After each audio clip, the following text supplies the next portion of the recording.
अंदाज नया, माध्यम नया, पॉलिटिक्स वाला। आओ राजनीति करें अब हमारे चैनल पर। देश के प्रधानमंत्री एक हिंदुत्व सिविल कोड लाना चाहते हैं कि यूनिफॉर्म सिविल कोड के नाम पर ऐसे लोगों को भड़काने का काम हो रहा है और कोई विरोध नहीं कर रहा। मुसलमानों के सिवा कोई विरोध नहीं कर रहा। हिंदू भी विरोध नहीं कर रहा, ट्राइबल भी विरोध नहीं कर रहा, अलग अलग राज्य भी विरोध नहीं कर रहे, सिख भी विरोध नहीं कर रहे, पारसी भी विरोध नहीं कर रहे, जैन भी विरोध नहीं कर रहे, बौद्ध भी विरोध नहीं कर रहे। आप पॉइंट ही बोला रहे हो। ये जो तर्क आप देख रहे हैं ये यूनिफॉर्म सिविल कोड को लेकर है कि कोई भी विरोध नहीं कर रहा है सिवाय मुस्लिमों के। अब आप इसे समझिए, जो चीज मौजूद ही नहीं है, जिसका कोई ड्राफ्ट ही नहीं है, जिसके बारे में सिर्फ एक लाइन है कि ऐसा कोई कानून आने वाला है, उस पर कोई क्या विरोध करेगा और ये हम कैसे तय कर लेंगे कि सिर्फ और सिर्फ मुस्लिम ही विरोध कर रहे हैं। आज हम इसी पर बात करेंगे कि इस यूनिफॉर्म सिविल कोड का क्या राजनीतिक मुद्दा है और इससे क्या सिर्फ मुस्लिमों को ही कोई दिक्कत आने वाली है या हिंदू भी इसका विरोध करेंगे। नमस्कार, मैं पंकज मुकाती, पॉलिटिक्स वाला पीएम टाइम में एक बार फिर आपका स्वागत है। यूनिफॉर्म सिविल कोड को लेकर मानसून से ज्यादा तेज बारिश हो रही है और ये बारिश हो रही है हमारे न्यूज चैनल्स पर। वहां पर लगातार ये कहा जा रहा है कि मानसून में इस बिल को पेश किया जाएगा। मानसून में यानी कि संसद के मानसून सत्र में यूनिफॉर्म सिविल कोड बिल लाया जाएगा।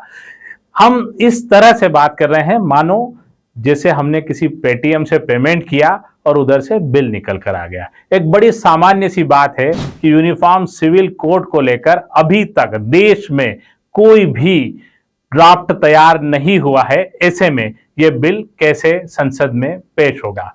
अभी सिर्फ विधि आयोग ने इसके लिए रायशुमारी शुरू की है, वो भी 14 जून से, यानी अभी एक महीना भी पूरा नहीं हुआ है। इसके पहले हम संसद में बिल लाने और उसे पास करवाने की बातें कर रहे हैं।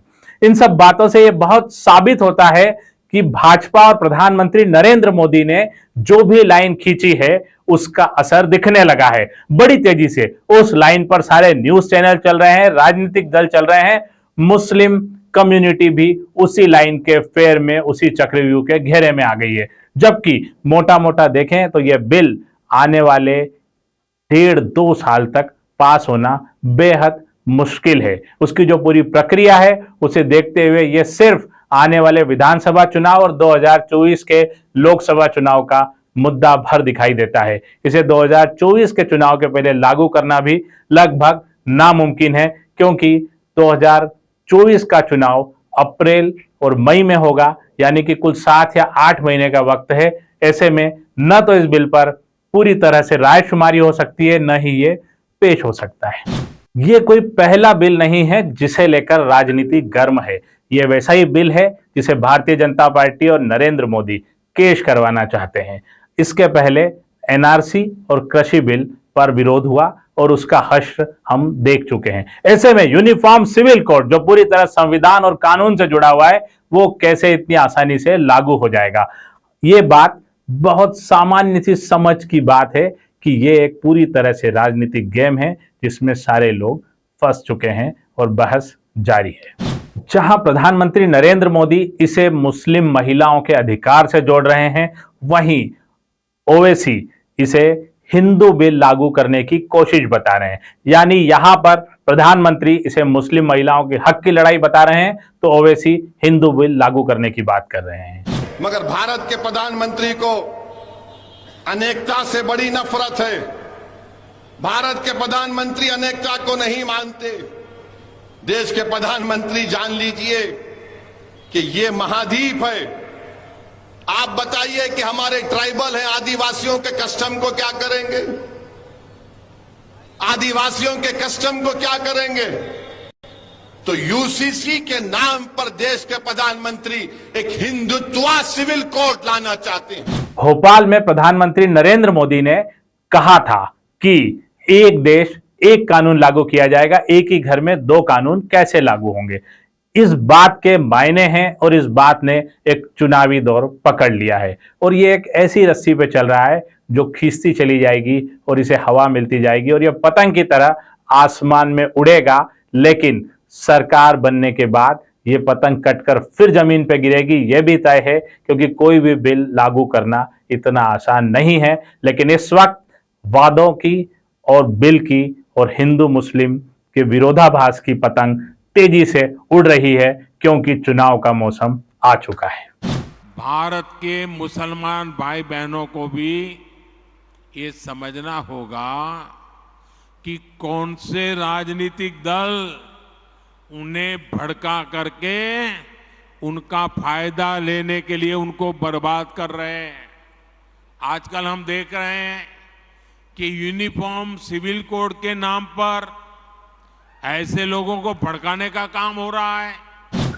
अब देखिए कैसे मीडिया में यह कहा जा रहा है कि मुस्लिमों के अलावा कोई भी इसका विरोध नहीं कर रहा है। जैन, पारसी, सिख, हिंदू कोई भी इसके खिलाफ नहीं बोल रहा है और कोई विरोध नहीं कर रहा। मुसलमानों के सिवा कोई विरोध नहीं कर रहा। हिंदू भी विरोध नहीं कर रहा, ट्राइबल भी विरोध नहीं कर रहा, अलग अलग राज्य भी विरोध नहीं कर रहे, सिख भी विरोध नहीं कर रहे, पारसी भी विरोध नहीं कर रहे, जैन भी विरोध नहीं कर रहे, बौद्ध भी विरोध नहीं कर रहे। आप पॉइंट ही बुला रहे हो। अब एक सामान्य सी बात समझिए कि जो ड्राफ्ट है ही नहीं उसके बारे में कोई क्या बोलेगा। मुस्लिम नेता इसलिए बोल रहे हैं कि उन्हें हमेशा से मोदी का विरोध करना होता है और वो उस बात को लगाकर अपना कद बढ़ाते हैं। लेकिन इस बिल से जो सवाल उठ रहा है बार बार कि मुस्लिमों को नुकसान होगा, यह भी सोचना गलत है। इस बिल से सबसे ज्यादा मुश्किल और विरोध यदि कोई करेगा तो वो हिंदू कम्युनिटी ही करेगी। यदि देश में एक देश एक कानून लागू होता है तो हिंदू अविभाजित संयुक्त परिवार को जो इनकम टैक्स में छूट मिली हुई है वह भी बंद करनी पड़ेगी या मुस्लिमों को भी इसी तरह की छूट देनी होगी। ऐसे में बड़ी संख्या में मुस्लिम परिवार जो इसका लाभ उठाते हैं और उन्हें बड़े कारोबारी लाभ इस हिंदू संयुक्त परिवार वाले धारा से हासिल होते हैं, उन लाभों का क्या होगा। और जिनके भी जेब पे इसका नुकसान होगा वे जरूर इसका विरोध करने सड़कों पर निकलेंगे। लेकिन अभी ड्राफ्ट है नहीं मौजूद, इसलिए कोई भी आदमी इसका विरोध करने सड़क पर नहीं है। दूसरी बड़ी बात, ये मूल रूप से यूनिफॉर्म सिविल कोड लाने की बात 3 मुद्दों पर है: तलाक, विवाह और बंटवारा, संपत्ति का बंटवारा, महिलाओं का हक। तीनों ही मामलों को समझिए कि भारत विविध प्रथाओं वाला देश है और यहां पर सबसे ज्यादा हिंदू ट्राइबल्स में इस तरह की प्रथाएं लागू होती है, जिसमें तीनों मुद्दे शामिल हैं: विवाह, तलाक और बंटवारा। ये तीनों मुद्दे पे ट्राइबल्स इसका विरोध करेंगे। झारखंड से इसके विरोध के स्वर उठने लगे हैं। उन्होंने किसी भी तरह के यूनिफॉर्म सिविल कोड में अपनी परंपरा, संस्कृति और विचार को मानने से इनकार कर दिया है। उनकी साफ राय है कि इसमें किसी तरह का बदलाव नहीं किया जाए। एक सवाल और है कि ट्राइबल्स को अपनी जमीन को लेकर जो विशेष सुविधाएं मिली हुई है कि उनकी जमीन बेची खरीदी नहीं जा सकेगी, उस पर कोई कब्जा नहीं कर सकेगा, किसी और को खरीदी बिक्री नहीं होगी, उसका यूनिफॉर्म सिविल कोड में क्या होगा। भारत विविधताओं वाला देश है। हम उत्तर भारत और दक्षिण भारत को 2 अलग अलग दिशाओं में देखते हैं। दक्षिण भारत के कई राज्यों में विवाह आपसी रिश्तेदारियों में भी होते हैं, यानी कजिन्स के बीच भी विवाह होते हैं। ऐसे में एक देश एक कानून लागू होने के बाद इन विवाहों पर क्या होगा, क्या इन पर रोक लगेगी? इसके बाद हम आते हैं धर्म परिवर्तन, घर वापसी, धर्मांतरण जैसे मुद्दों पर। अब हम बात करते हैं सबसे जरूरी मुद्दे लव जिहाद के, जिसको लेकर चर्चा गर्म है। जब किसी व्यक्ति का धर्म बदलकर वो मुस्लिम धर्म में परिवर्तित होता है, खासकर लड़कियां, महिलाएं, तो इसे लव जिहाद कहा गया और इसके खिलाफ अलग अलग राज्यों ने अलग अलग कानून बनाए हैं। जब एक देश एक कानून लागू होगा और संवैधानिक रूप से सबको अपना धर्म अपने हिसाब से ग्रहण करने की, उसमें शामिल होने की छूट होगी, तब लव जिहाद जैसे कानूनों का क्या होगा? उस धर्मांतरण विधेयक का क्या होगा जो राज्यों ने अपने यहां लागू कर रखा है और उसके आधार पर कार्रवाई कर रहे हैं? तो क्या धर्मांतरण विधेयक खत्म हो जाएगा? सबको धार्मिक स्वतंत्रता होगी, अपने हिसाब से धर्म मानने की स्वतंत्रता होगी? क्या यूनिफॉर्म सिविल कोड, धर्मांतरण विधेयक और लव जिहाद विधेयक जो अलग अलग राज्यों में चल रहे हैं उनको भी खत्म करने की कोशिश करेगा, या वे ऐसे ही बने रहेंगे और एक घर में 2 कानून चलते रहेंगे?